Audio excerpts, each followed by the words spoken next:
So for the last couple of hours, I've been cleaning my nuts.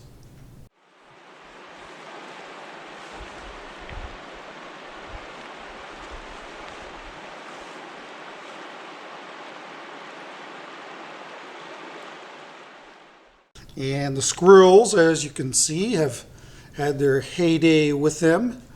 And John sent these along to me from New York State. I want to show you what I've been dealing with here to try and clean these up. But for the most part, the squirrels have done a really good job. But right down in here, you can maybe see some walnut, black walnut left over. So, you know, I've been cleaning these up and the outside of them.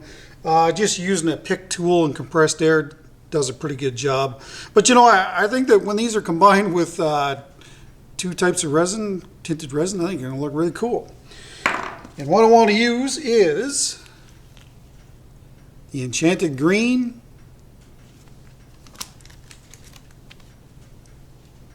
and the Crystal Purple. And the idea is that I want to pour from each side and hopefully we'll get some color separation in there. The only real concern that I have with these is that there's deep cavities up in these, so we might end up with a lot of air spaces in here. But you know, with the long open time of deep cast, I'm hoping that that's going to solve that. And as far as color separation is concerned, when you pour the colors from each side, it should fill in those little cavities. So we should have actually some decent color separation in here, even though we're going to be using deep cast. All right, so that's it for that. These are cleaned up. They're ready to go. Took probably a couple hours to do so. Let's mix up some resin. I would like to thank those who have stopped in to watch this video today. And if you're new here, I do upload each and every Friday. So hey, if you haven't hit that subscribe button, please do that. Now that I've got that merciless plug out of the way, this week we're going to be using Deep Cast from Designer Epoxy. I get a lot of questions asking me, do I need a pressure pot to resin cast? And the answer to that is no. As long as you use an epoxy like Deep Cast, it has a very long open time and it will allow all those bubbles to escape from your work, or the majority of it, then, you know, no, you don't need a pressure pot. The pressure pot will, however, give you a better result, but it's not necessary. I'm going to assume that these are going to float. And so what I'm going to do is I should be able to put these first two in. If I had to guess, I'd say it's going to take maybe two more of these, but we'll see. Pour from each side at the same time. And once it starts to float, we'll throw a rock on it.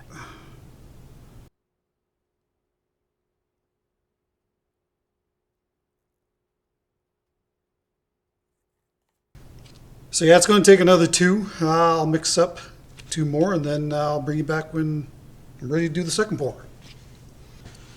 All right, so here's another 1.5 liters. This will bring this up to 3 liters.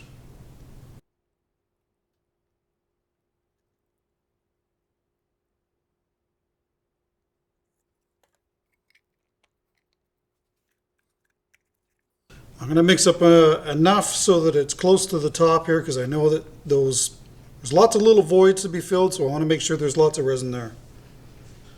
So here's another 1 liter. This will bring us up to 4 liters.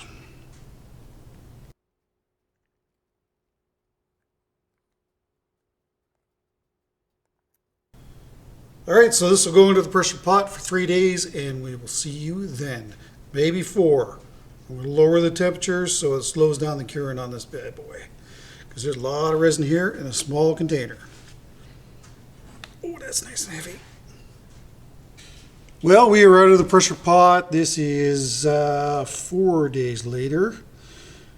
Interesting to see that it's all green on the top here. So anyway, let's get this out of here and see what we've got.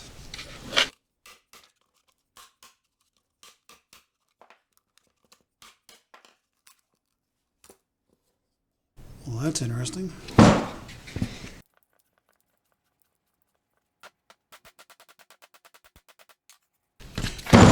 Yes, I probably should have put some mold release in here.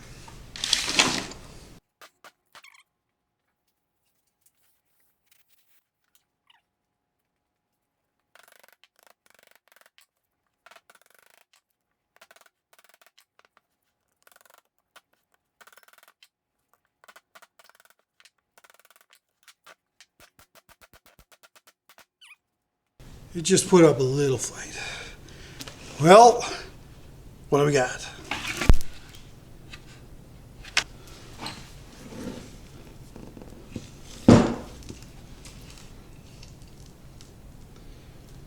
I don't know if you were picking it up in there, but there is purple in amongst the green. So this is the side that I poured most of the purple on, I'm assuming.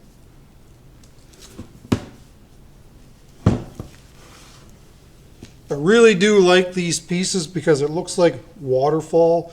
The Banksia pod vase, that was another one too, with like these waterfall images around the pods, and I think that this is going to be probably close to the same. All right, let's get some centers and get it on the lathe.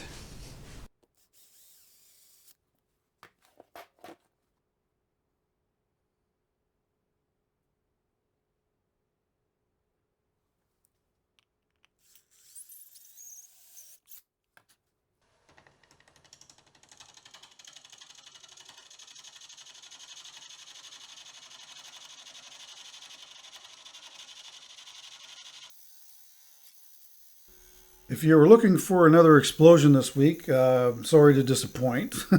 If you missed it, if you don't know what I'm talking about, last week I actually used compressed air to get the casting out of my pressure pot with rather booming results. So what I'll do is I'll link that video at the end of this video if you want to see that. But it just, basically shows the dangers of compressed air. So this piece, we haven't done a piece like this in a little while. We're poured from both sides with deep cast. Slowing that cure time down is, I think, also a key to success as far as keeping the two different pigments separated, or relatively separated, where you get some color separation anyway. There's probably going to be some people say, well, how come you didn't put this piece into a vacuum chamber? And the reason for that is because if I combine those two resins and then put it into a vacuum chamber, it is going to 100% blend the colors together, and there's not really any point in working with two colors at that point. So that's why I didn't go into the vacuum chamber, before anybody asked why I didn't do that.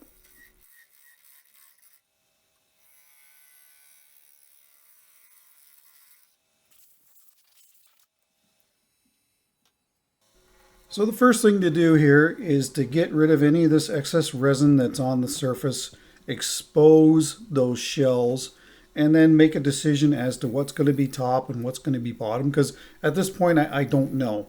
And I know that there's going to be some people in the comments say, well, how come you didn't put a waste block in the center of this to conserve on resin or conserve on shell material?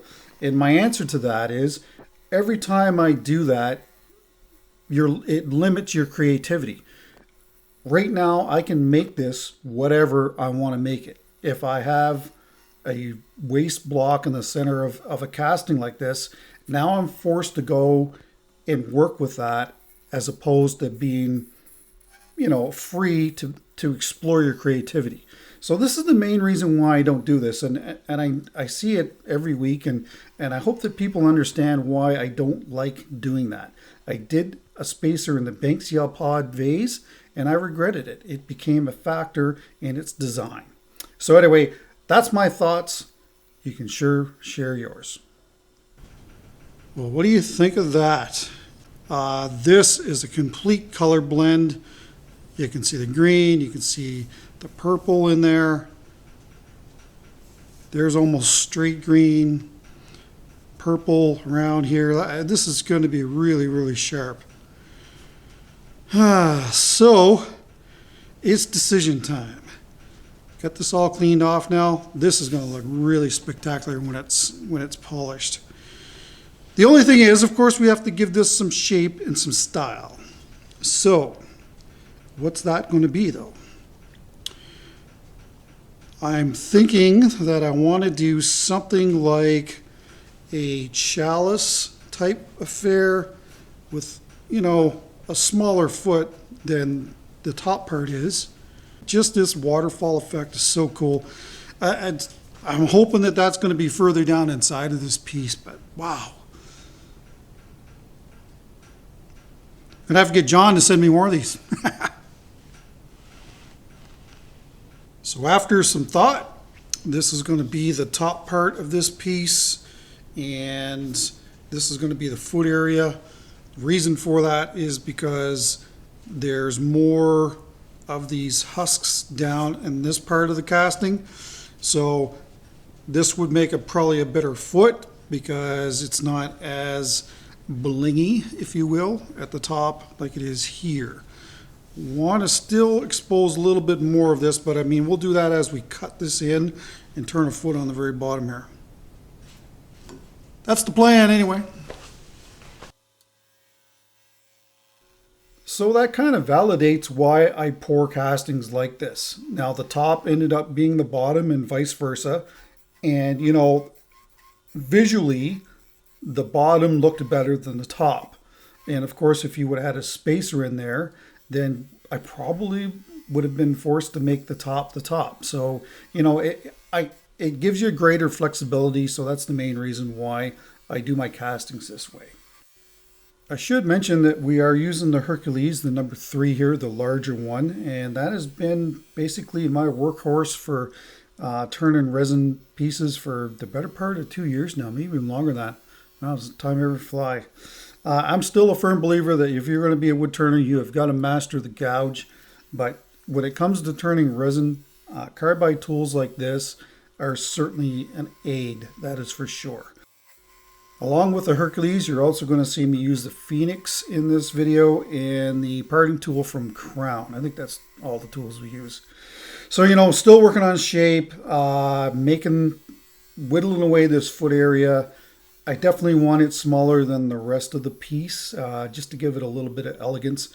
It's not like massively smaller than the upper part of this piece, but you know, put the wood on the lathe and let it speak to you. And the only real problem with being a wood turner is once it comes off, well, that's it. You can't put it back on.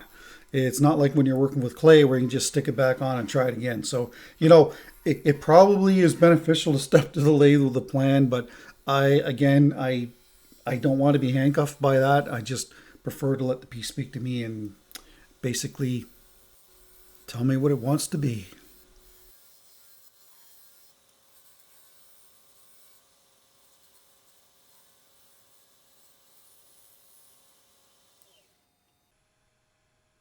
So there's our first real look at this, and I was like, yeah, this is really cool. Thanks again, John, for passing these on. This is going to make a really interesting looking turning. Just tons of faces, and I mean, you name it, it's all in there. So it was a real fun project to do, and we hopefully you guys enjoy it as well.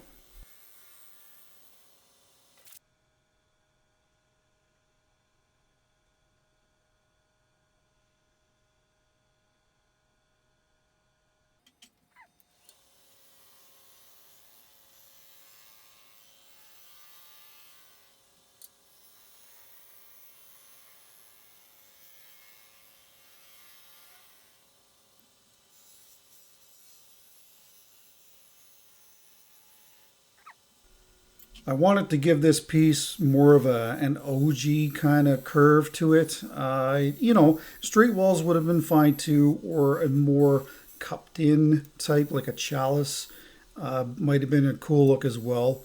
To be perfectly honest with you, all like really anything made with this probably would have looked cool, especially a hollow form. I definitely want to try a hollow form with this piece, that's for sure. So there was a ton of voids in this piece, and I knew, you know, going into this, I knew it was going to be an issue just because of the shape of the shells. And so there was going to be trapped air in certain areas, and, you know, I knew that this was going to be an issue. So no surprise there at all. People are going to wonder how deep this was. The initial casting was 7.5 inches deep. Now, of course, that is way over the manufacturer's recommended depth of pour, but, you know, I'm finding that I can pour much deeper with deep cast from Designer Epoxy than, you know, I see typically on here on YouTube from other manufacturers. If you haven't tried deep cast or any of the Designer Epoxy products, I would strongly recommend that you do, especially if you do a lot of deep pours like this. Now, this is just an observation with deep cast. I find that it's really controlled by temperature. Keeping it cool in the first couple of days will certainly aid in not getting thermal cracks. But, as you've seen here on this channel, thermal cracks necessarily aren't really a bad thing either, especially if you're going to fill them with gold pigment, because that would have looked really sharp in this piece as well. So I'm just drilling out the center of this, and then we'll be able to flip it around and hold it in expansion mode, which I rarely do with my chuck, and then that way we can get a glue block on the bottom of this and then move it outboard.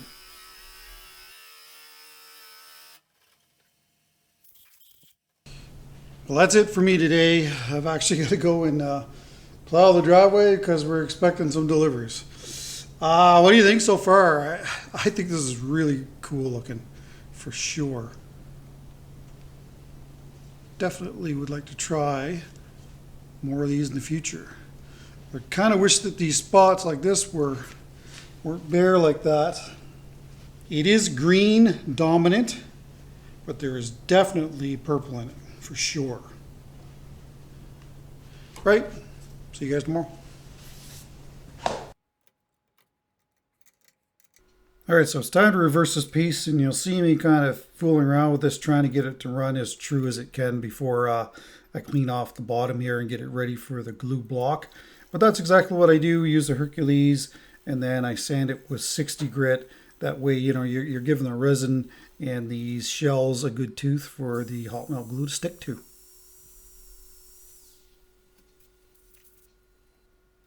And there it is. Don't spare the glue when you're putting on these glue blocks. You might regret it.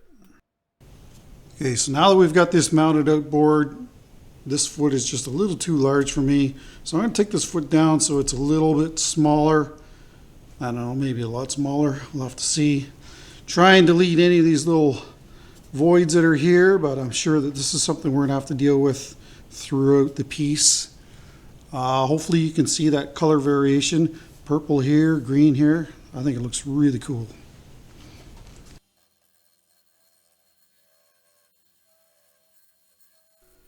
This is in fact the Phoenix that you're seeing, and I really like this tool, getting into tight areas. It's got the small little cutter on it. You'll see me actually do the finish turning on this piece with the Phoenix. The Hercules is there to do the bulk of the work, and it certainly can be used as a finishing tool as well. But for some reason, the Phoenix seemed to be cutting better. Maybe that tells me that the cutter needs to be changed on the Hercules. But regardless, the Phoenix seemed to really work quite well on this project. So you'll see me finish it out with that. So there was probably about 3 or 4 places where there was some actual walnut left over. Like the meat, the nut. And it was just kind of jammed up in little areas that I couldn't get at. I made sure to remove that all. I know that there's a lot of people with nut allergies, and this brings up another point that I want to make. So in the past, some people have just gone to the grocery store and pulled walnut oil down off the shelf and then proceeded to finish a bowl with it. So then, of course, you have a dinner party and people come over, hey, here, you like this big salad bowl? Oh, yeah. And then you dish out the food, and then somebody, takes a reaction to it. So never finish your bowls or any of your products with what I would call organic oils, because they can go rancid out over time. So that's one thing. But of course, when it comes to walnut oil and the allergies that seem to be really present now in present day life here, it's best to stay away from that oil as well. This also brings up another question. So since there was walnut material embedded in this bowl, would it be safe for somebody that has a severe allergy to nuts? Would it be safe for them to eat out of? And it doesn't matter if it was encased in resin, possibly, but I used 2 coats of Waterlux on this piece, and I don't think that it probably would. So if you have a severe allergy to nuts, then you wouldn't want to eat anything out of this. Now, that's not going to happen with this piece. This is a decorative piece. I can't imagine anybody eating food out of this, but, and this piece is sold, by the way. But, if you were to make a larger project with it, like a larger bowl, and then proceed to use it, there certainly could be some risk in there with people that have severe allergies to walnuts or to nuts in general. So the outside is trimmed up. I've got the rim trimmed up. So now I'm just hogging out the material in the center. And, there's no real skill here. It's just, I'm in get her done mode and just nibbling away at this, 16th and 1/8 of an inch at a time. When you do a push cut like that, it does tend to remove a lot more material a lot faster. The only problem with those push cuts is that they typically will chip out the resin really badly. So that's fine on your initial turnings. But, as you get down to your final wall thickness, then you might want to stay away from that. I don't know if you're picking up that vibration, but there is a lot of vibration. And if you were to measure from the top of this piece to the headstock, it was probably sticking off about 12 inches. So, that's a lot of overhang. So that's where that vibration's coming from. As it thins out and I take lighter cuts, it's not as noticeable. But when I was in hogging out mode, it was very, very evident.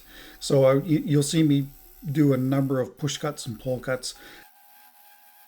I do eventually have to turn on the dust collector, so unfortunately we're going to hear that in the background. The material that was coming off of this was landing on the camera, and I was there. You can hear the dust collectors on now. There was more material on the camera than there was on the floor, so I had to turn the dust collector on. So that got rid of that fine dust. So unfortunately, we're gonna have to listen to the dust collector while we continue to hog out this piece. So I did actually cut out a lot of the footage of the turning of the inside of this piece. It's a little tough to see anyway, but there are a few camera angles that we'll be able to look at. So I'm just going to let you enjoy that, and I'll be back here in a minute or so.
While I think of it, there was a question in the comments this week.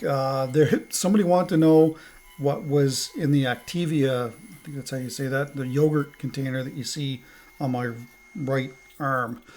And that is the container that I use to hold my cut up rags in. So I cut them into pieces that I figure are large enough to use and throw them in that container and keep the lid on it. And that keeps all of the dust out of there so we don't get any dust from the rag anyway, embedded in the finish when it's applied. Always measuring that wall thickness. In the past I have gone through pieces. I'm not gonna hide that. I mean, I have, but when you've got this much time, money, and effort invested in something, you best be checking the wall thickness fair often so that it's exactly kind of where you want it to be, and not turn it into a funnel. As you can see, we're getting there. Still got a little bit more trimming to do. I believe this piece ended up around 5/8 of an inch thick, somewhere around there. And again, that kind of fits my profile of turnings that I typically make. I don't make these dainty little turnings. I prefer big, hefty, Brutus type turnings. I don't know. It's just who I am.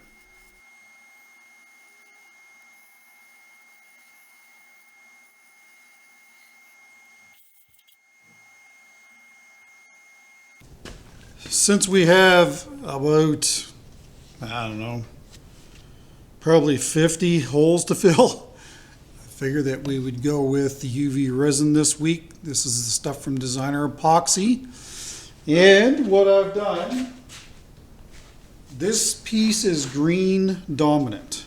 So I've mixed up some pigment with it, very, very light green. That way when it goes in, if it goes into a purple area, it's not going to be very dominant.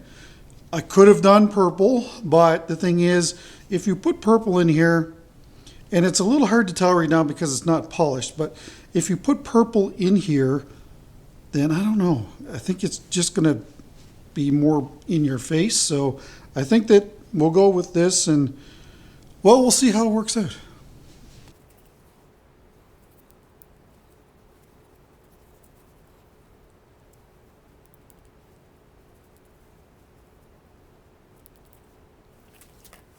And of course, since this is UV resin, it needs to be cured with a UV light. So this will take, I'll probably do this for 3 minutes, 2 to 3 minutes per area, and then we should be able to finish turning. This light came from Designer Epoxy as well, designerepoxy.ca, check them out. All of the holes have been filled with the UV resin. Looks pretty good. What I'll do after trimming this, so we got to trim this up again. After I trim this and sand it, if there's any little fine cracks, I'll just use the thin CA glue to fill that. And I just got a new microphone in, so I'm trying it on my camera. So I want to see if there's any difference in the audio. Let's trim this up and get to sanding.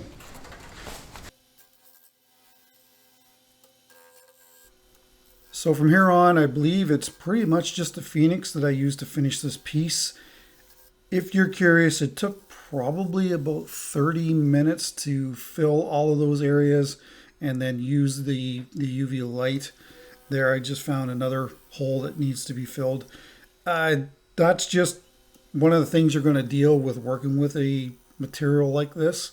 Anything that's got these natural voids in it is going to be, I'm not going to call it a nightmare to cast, but there was certainly some fixes that need to be done before, you could move on to finishing. That's for sure. I also would like for you to take note of how fine the shavings are. I'm barely kissing the surface of this thing. I know a lot of times people have issues with chip out, and that's probably just because you're being too aggressive. When you get down to the very end here, you're just kissing the surface of the bowl or whatever it is you're working on with these scraper tools, because that's what these are. And if you take very light cuts, you'll have great success. Since I've switched to the Phoenix for pretty much, my last finishing cuts, I mean, look at that surface. It is cut so clean. Yeah, there's a couple little holes and voids that are still going to need to be filled, but that one, the other one that I just filled, it was kind of large for that. So, but I mean, look how clean that surface is cut.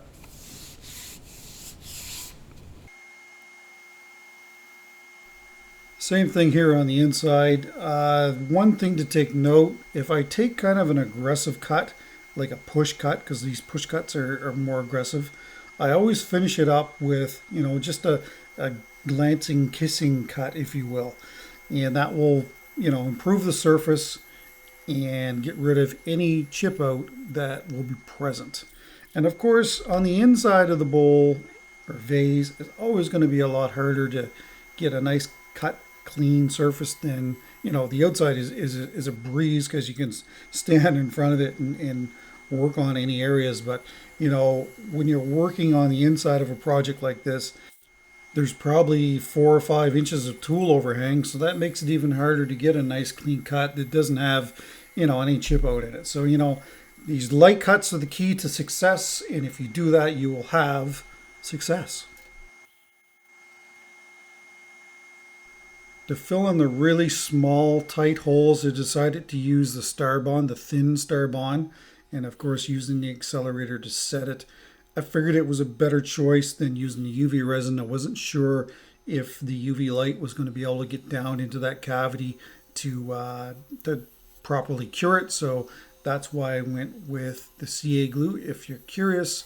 So we'll just give this a final trimming, and then we'll finally be able to move on to our first, we'll finally be able to move on to sanding and then our first coat finish.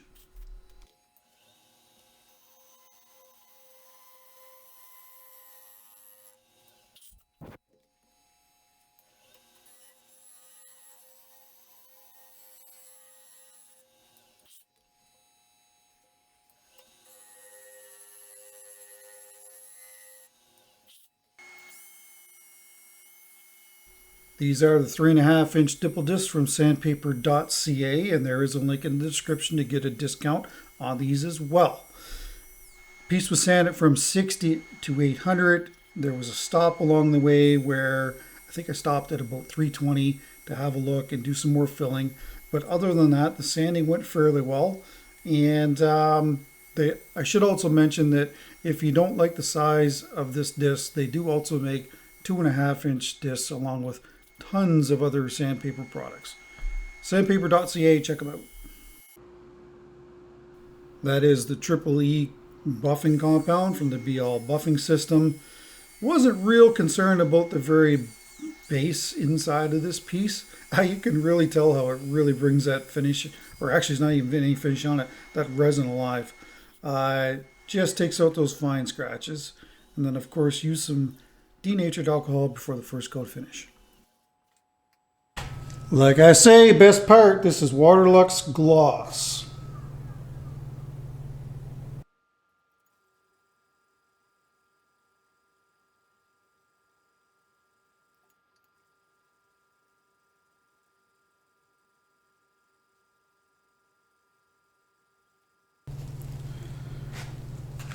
Well, well, well. Is that not the neatest looking thing ever? Start collecting those black walnut shells, because when they're combined with resin, absolutely crazy. All kinds of different figures in there, and like faces, and I know that I'm looking in the camera here and it's showing that it's green, but it isn't. Well, it is. There's parts of it where there's lots of purple, but for some reason the camera isn't really picking it up. I mean, just that you could stare at this thing all day and see faces, and like the first thing that I seen was like, look right there. Like that's straight up a face. This here kind of reminds me, like if you're looking at an x-ray, looking down on a pelvis from above. Very cool. And there is all kinds of purple throughout this, but for some reason the camera is just not picking it up. Maybe we'll see in the final footage that it does, but crazy. I'll be doing more of these. All right, well, we'll see you tomorrow, the second coat. If it needs it. I mean, this thing looks like it's covered really, really nice. Wow. Well, it is the next day, and as you can see, this stuff is really, really covered well. And I probably could get away with just one coat, except for right on the very base of this piece. Looks a little dry. So, that means it needs another coat.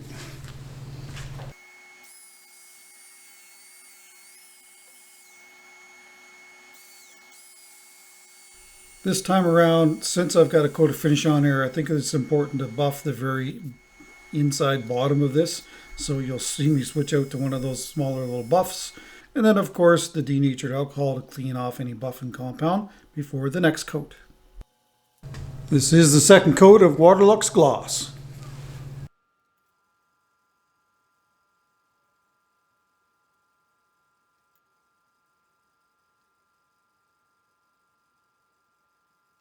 Well, there you go. Second coat.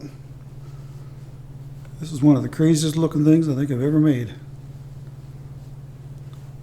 So many faces. Leg wheels. I don't know. You name it. It's all in there. I just really wish that the camera would pick up this purple that's in here. If you look in these here, you can see purple, maybe. Huh.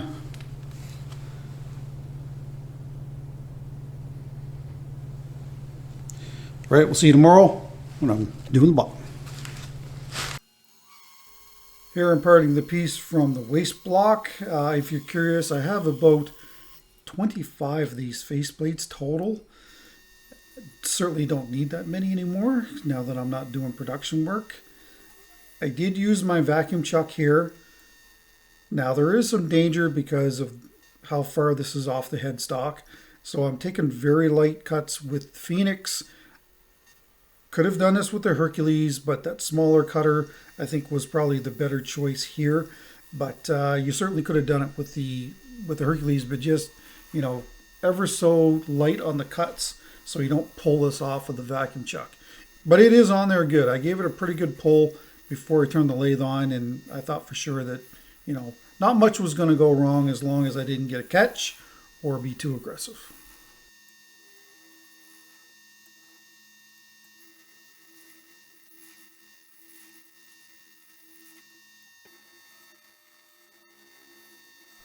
Now, all of my bowls and vases have a concave base. I know a lot of times I don't show that on the channel, but they are concave. That way when it sits on a table, it doesn't rock. I decided to do a mortise on the bottom of this piece. That was mainly because I found a void on the very bottom of it. Other than that, though, I may have just left it, but I don't know. It was nice to give it a little bit of style. So that's why I did a mortise on the very bottom of this, if you're curious. I sanded it to 400 on the very base of this. I didn't see the need to go any higher. It is the base. And if it is a lower grit, you can sign on it easier. That's another reason why I typically don't go to 800. But you can see the base is actually quite busy, so it's just like last week's project too. All right, let's have a last little chat about this awesome little vase. So what do you think of that? This is just the coolest thing ever. It's one of these pieces that, you know, I'm going to regret selling down the line and I wish that I hadn't have. What makes it really interesting is the texture on the outside of the shells. So it makes it look like, you know, there's a lot of faces in here. And the texture on the outside of the shell makes it look like they've got hair and you know, a beard. So, you know, it's very, very cool. I absolutely love it. I will put lots of rotating footage up at the end, but I mean, just very, very cool. Here is the very base. The signature is on there. It's very hard to see. It's very busy, like last week's project. This ended up being 6 1/4 across at the very opening at the top here and 6 1/4 tall. So that's kind of cool how it all worked out like that. Now this was commissioned by Jim, and this is for you, Sandra Cyrus. This is your bowl and this is from your husband, Jim.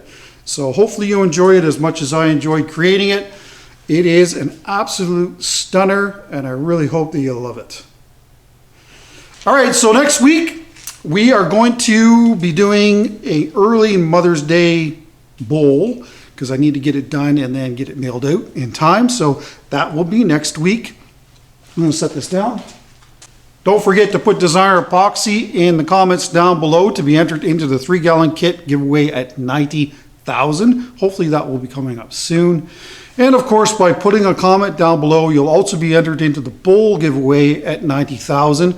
And if you haven't been here before, I give bowls away every 5,000 subscribers. So the next milestone is 90,000. So I'll be able to give away a bowl or a dish or something at 90,000. So please leave a comment down below. All right, well, that's it. Take care, stay safe. Don't forget the bell. Please share my videos with your friends. And if you can see it in your hearts, please give me a thumbs up on my videos. It helps with the analytics. All right, we'll see you next week.